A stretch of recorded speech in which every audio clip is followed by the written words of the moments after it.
Hi guys, Miss Saturn here, and we're on day 2 of our brainstorming process here, studying genres, different kinds of writing that we've done during the year. And yesterday we did narrative writing. Today we're going to focus on information, informative writing.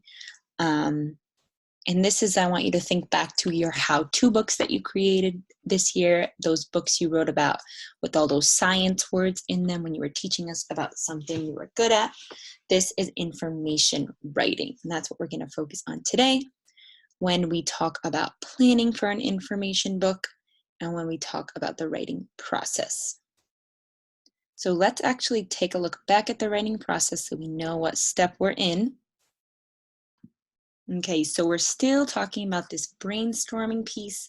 Today, we're just going to be brainstorming in a different genre. Okay, yesterday we brainstormed in narrative writing.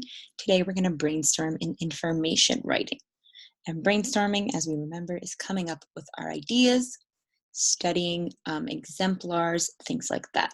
So let's take a look at our writing goal for today.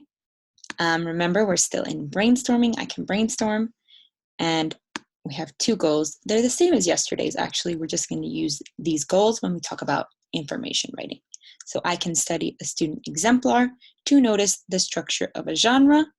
I can come up with ideas for my writing by searching my everyday life experiences and making a list.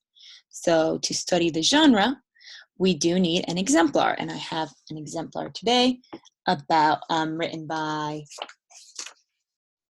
Judah, and he is teaching us about fencing. So let's take a look because we're going to study our exemplar and fill out our chart, but today for information writing. And remember, when we're reading Judah's work today, Judah's book, information book, we want to really be paying attention about the structure of the book. How is it laid out? What we need to have if we want to do an information book after this. So we have his table of contents here. He's got his introduction, his chapters, and his conclusion. So I'll read a little bit. Pay attention and see what you notice. It says, did you know that fencing is a sport where you sword fight? There is a lot of force and motion in fencing, and that makes it a really challenging sport. When you see pro fencers fence, usually you use a blur of movement. That is because they have a very big amount of force to make them fast. Read the rest of this book to find out more of the science behind fencing. Chapter 1, the idea of fencing. In fencing, there are always 2 fencers fencing. The job of a fencer is to get 5 touches before your opponent. The fencing match is called a bout. In foil fencing, the fencers must touch the opponent on the torso, back, chest, or belly. If you touch a part that is not on the jacket, not including the arms, it's called... And then he goes on to chapter 2, which is weapons and gear. He teaches us about that. He's got his images here, his pictures. Chapter 3, position and moves.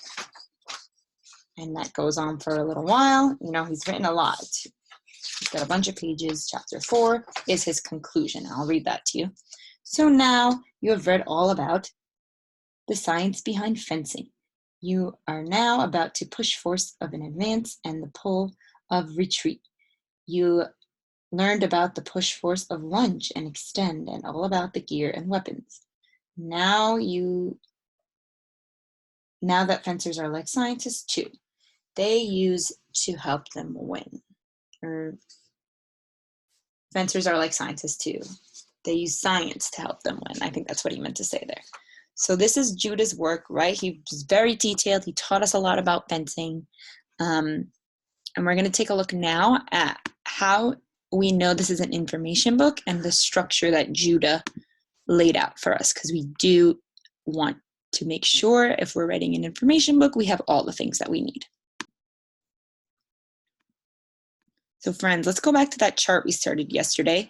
Remember, in it we're filling out the genre, the type of writing, the purpose of the writing, why do we choose to write these things, exemplar. And today's exemplar was Judah's fencing book, right? Fencing information book. This was the exemplar we used to study it, and we want to talk about the structure. But before we get there, let's talk about the purpose of writing an information book. Just like yesterday, we write narratives to share a story. The purpose of an information book, pause this video and see if you can figure that out. If you said that the purpose of an information book is to teach someone something or to teach something, then you are right?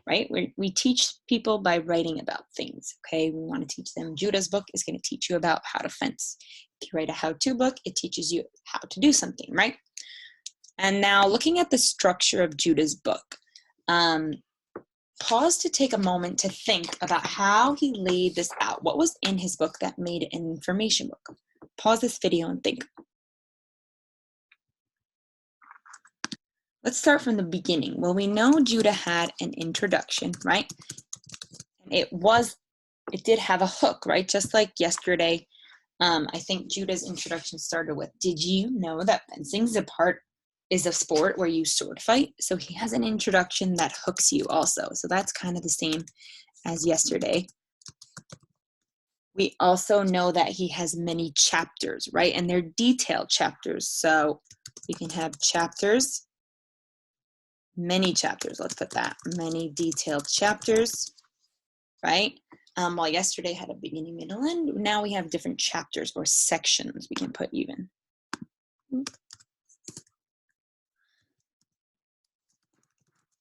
Right? He also had a conclusion where he wrapped up. Remember, he said, now you know all about fencing. He wrapped it up. He kind of restated his chapters a little bit. He said, you learned this, you learned this.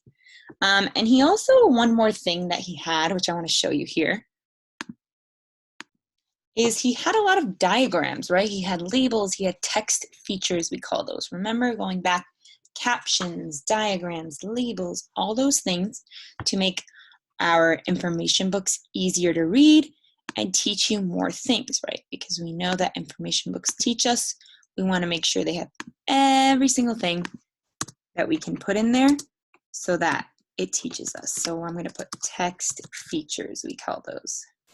And those are things like captions, diagrams, pictures, labels, all that stuff, okay? All right, so let's make this a little smaller here. So that is kind of the structure we follow when we're talking about information book: an introduction, your chapters, your conclusion, and all those fun text features that make it easier to read that we practice many times this year. All right, guys? So this is information. And today we're going to practice, as we read before, our second objective today is I can come up with ideas for my writing by searching my everyday life experiences and making a list. So we're going to do that today too with information books. So let's take a look at how we can do that today. So just like yesterday, you wrote the date, and yesterday we wrote about narrative ideas. Today we're going to write information ideas. And when we write information books, we want to teach. So we're thinking about things that we know a lot about, things that we're experts in, or things that we want to teach you how to do. Those are the two things you want to put on your list today. We're talking about how-tos. We're talking about things you're an expert at. Okay, so if you know a lot about Beyblades, maybe that goes on your list, right? Oh yeah, I know a lot about those. Maybe you know a lot about cooking or baking, right? Maybe you know a lot about some kind of animal, right? Maybe you know a lot about wolves or something like that. I know a lot about, I'm a teacher, so I sure know a lot about teaching how to teach math. Maybe I can do a how-to. Teaching math. Okay, so I'm just coming up with all things that I'm an expert at, right? It could be a sport. I loved maybe how to shoot a basketball. Anything that you like. Think about the things that you like, because usually the things that you really like are the things that you're good at, right? So I have a lot of friends in my class that really like Legos. Okay, so maybe they teach us how to build a castle out of Legos. I have a lot of friends who like to write poetry. Maybe they teach us how to write a good poem, right? So you're going to just make your list as long as you can. Come up with at least 10 things today, because today's our brainstorming day. Brainstorming, remember, in the writing process, we're planning. We want a nice list so that when you have this list, you can start thinking of ideas if you choose to pick an information book, right, to write about. Now, if you have trouble thinking of ideas, I have a nice graphic organizer that can help you. I'm going to show you. So here we have a how-to column. So anything you can teach us how to do, you can write down in there. Things that you know a lot about. And then I even made it a little easier to narrow it down to some categories you might. So name all the animals you know a lot about, all the things in school that you know a lot about. Maybe you know a lot about a gym game. Maybe you know a lot about how to read a book or something like that. Any science things you know, and things about the world. Maybe you know geography or about the continents, because we learned about those this year. Maybe you know about toys and games you have at home, or maybe a sport or an activity like cooking that you know how to do really well. Okay, and I'll leave that in our learning plan for you today, but also if you want, you can use that to help you by writing that down in your notebook for extra help. So I put my how-to things here, right? I'm gonna put maybe how to bake a cake. And then I have my things I'm an expert in or things I know a lot about. So maybe under the world, I put, oh, I know a lot about the continent Asia, right? I can write a lot about that. And maybe I know about famous people. We learned a lot about people like Barack Obama and Jane Goodall. Maybe I can put that too. I can write a good information book about her. Okay, so try to make that list as long as you can, because if you choose to write about an information book, you might want to write about one of these things. And what you have to make sure that whatever you pick, you can write a lot about. So if you don't know too much about maybe how to bake a cake, maybe that's not something that you're going to pick when you write an information book. But today we're just planning.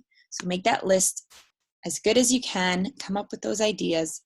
Take a look one more time at our goal today so we know what we're doing.